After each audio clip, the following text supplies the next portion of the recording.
Hello everybody, my name is Dratnos and welcome to my video about Ranged DPS, which corruptions are good to buy from the vendor. I've recently made this whole spreadsheet actually for all the specs available just for everybody to look at, so there'll be a link to that in the description below. There's a Google spreadsheet, and I will keep that updated, so if there's something that I get slightly wrong about one of these specs, or if there's a new corruption that shows up, or if just after a couple of weeks people kind of realize what the best build is and it was different than what we thought it would be for one of these specs, then it'll be updated there. Also, this is a third video out of 4 total, so I've still got healers to do in the next couple days, and tanks and melee DPS have already been done before, so you can go watch those if that describes you.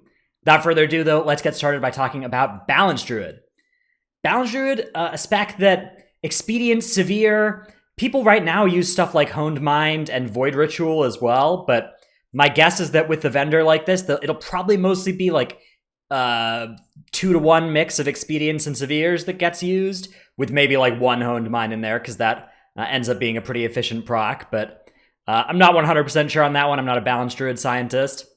Oops, I didn't mean to do that.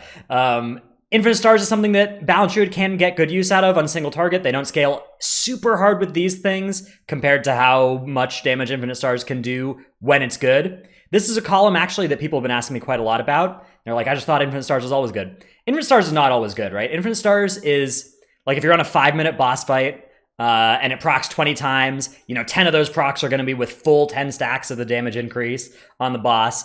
And that's what the Patchwork Sim does, right? And the Patchwork Sim is like, oh yeah, Infinite Stars, best thing ever. That fight goes down to 3 minutes, that fight goes down to 2 minutes, and all of a sudden you lose all of those extra procs at full efficiency, and so the average damage of each proc of Infinite Stars goes way down. Or if there's an ad that's up, even just some of the time, or even if you just have a thing from beyond that shows up and an Infinite Stars procs on it, each of those are going to be low damage Infinite Stars procs that reduce how many stacks are accruing on the main target. So for that reason, Infinite Stars is really just well suited to long single target encounters, and every time the encounter gets shorter or less single target, it gets less good. This column is really about, if it is a long single target encounter, something like Shadhar, is it worth using? And for Balanced Druid, the answer does look like yes. Twilight Devastation, on the other hand, is Twilight Devastation worth it in Mythic Plus? For Balanced Druid, the answer here is kind of tough, because Twilight Devastation can do a good portion of your overall damage, and it can do good AoE damage, but Balanced Druid's not really a spec that gets into melee all that often. If you choose to wear this on your gear, you're going to have to adjust your playstyle. It probably will increase your overall damage, although it will decrease your priority damage, your single target damage, and, if you're a Balanced Druid, that's kind of your strength, right? So moving away from your strength to try and shore up your weaknesses, you're still not going to be as good at AoE as the other stuff, and now you're just also not going to be as good as you were on single target. So my suspicion is that if you're trying to make Balanced Druid work in Mythic Plus, the answer is not Twilight Devastation, but it will be good for overall damage if you are making sure to stand, and aiming it so that it'll actually hit things when it procs. If Twilight Devastation, like if 30% of the time it's proccing and hitting nothing, that's not worth it. Stop wearing it if that's the case. All right, let's talk a little bit about Hunter specs. Beast Mastery people think of as a spec that just wants to stack Severe. And to some extent that's true. Severe is usually the corruption you want the most of, but it actually turns out that you also want Expedient, and even one or maybe more Masterful in a Mythic Plus setting is also good. So Severe has so many good interactions with the Hunter kit. It makes you wild call and refresh your barb shots more often, and then it makes your barb shots more likely to proc your Dance of Death trait. And so you kind of get this double dipping damage increase from Severe. That's the main effect that makes crit and Severe so good for this spec. But Expedient's also good. Expedient is giving you more auto attacks, and if you're using the Whispered Truth Skitra bow, then that's good. And it's also giving you more shots that can proc your wild call, and just, increasing your damage like haste does everywhere. So often it looks like a mix of Severe and Expedient at about a 1-to-1 ratio. It's pretty good. And then maybe filling in your last item or two with a Masterful piece. Masterful, the Mastery stat itself is not that great, but the Primal Instincts Azurite trait gets amplified by Masterful in a nice way. So especially if you're doing Mythic Plus with 3 Primal Instincts, 2 Dance of Death, 1 Rapid Reload, that could be a case where you might even want 2 copies of Masterful 3 and not just 1 in that build. Beast Mastery is not a spec that cares about Infinite Stars or Twilight Devastation. Your stats are scaling harder than Infinite Stars or Twilight Devastation do, even in best case scenarios for those traits. So you should not really wear them. I mean, if you have them on your gear, You know, they could be part of your best gear set for now, but they're not the kinds of things you should be buying from the corruption vendor. Marksmanship Hunter is a spec that scales mostly off of Expedient on single target. Masterful can be good in AoE, but if you're just doing single target stuff, Expedient is the good one. Whispered Truth is a Skitcher Bow. Less good for them than it is for Beast Mastery, but still very good compared to all the other corruptions.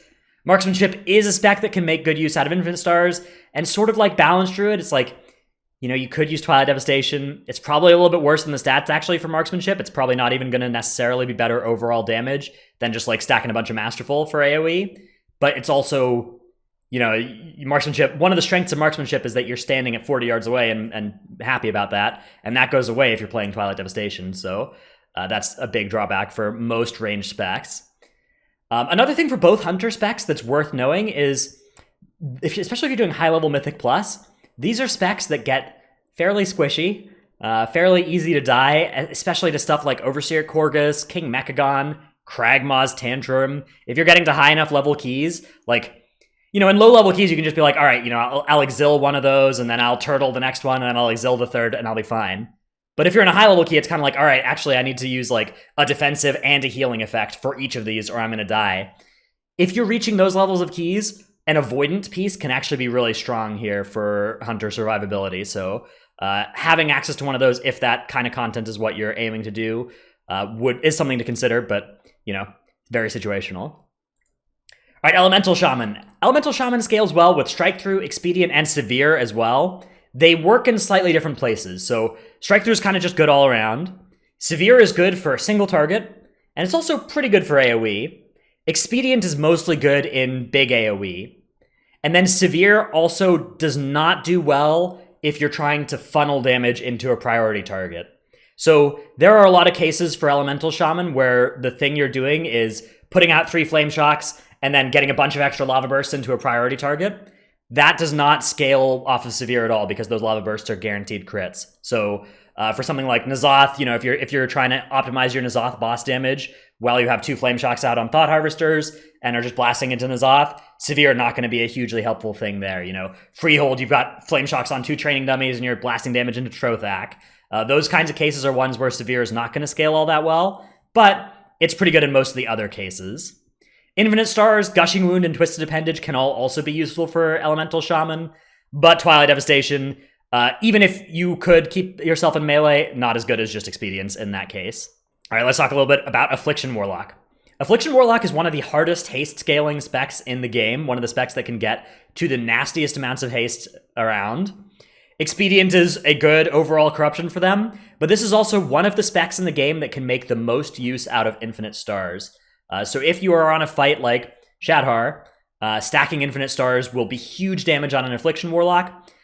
Unfortunately, that's kind of the only thing that Affliction Warlock is actually better than Demo or Destro at right now. So for most other cases, the other specs will yield more mileage for you. Destro is also interested in Expedient. Destro might be the spec that is most interested in hard stacking Expedient. So using it on like all your pieces of gear. Generally, you're not going to be interested in Infinite Stars or Twilight Devastation. There is the possibility of having 6 or 7 Expedient pieces and then filling your last slot with some kind of damage proc, or maybe with something like Racing Pulse. Also, there is a build where, so if you play 2 copies of Ineffable Truth 1, you can get Rolling Havoc refreshed during your Havoc window. It's much easier if you play at least 3 Ineffables. It's like a 1 global window if you do it with just 2. But if you play 3 Ineffables, you can actually maintain Rolling Havoc.